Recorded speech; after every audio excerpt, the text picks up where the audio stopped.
Hello. Kamin Louis Lamgo sang len thang hi khozang ke si ke chu gam kai branch ke sia kona ke kalin sa ning jile ban gam ngai na 550.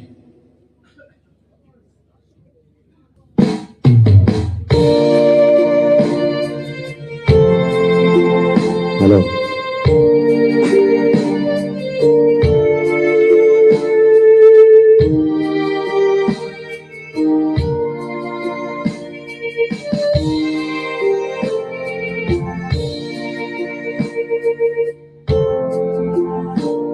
Vạn gấm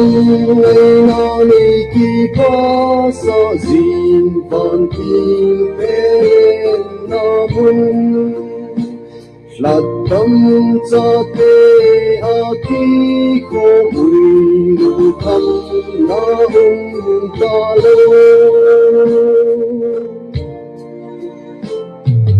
khen na ta lô khen ta lô vạn gấm ngô mà chung khen na ta lô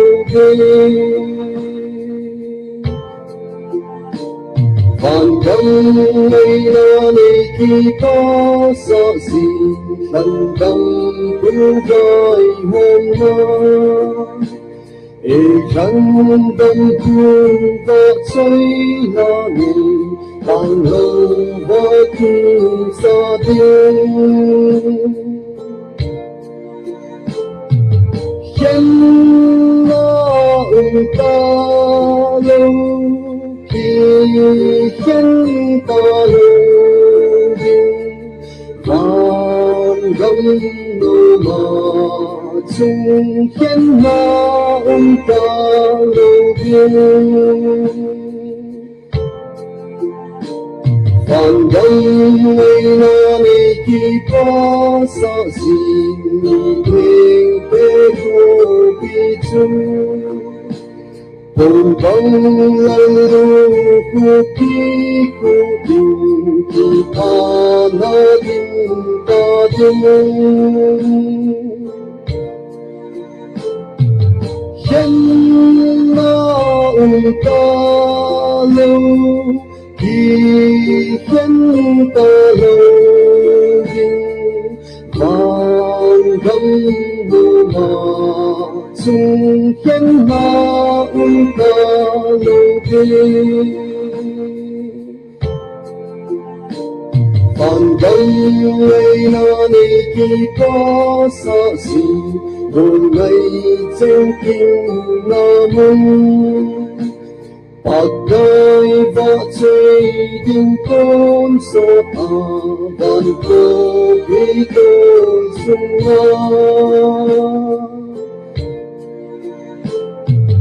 khen na ta lâu kỳ khen ta lâu vạn gấm ngô mà chung khen na ta lâu vạn gấm ngày na ni kỳ có sợ gì đầm thép chung khô bị chung ô ca ta gạo chung gấm chung hình kỳ mê muốn ta na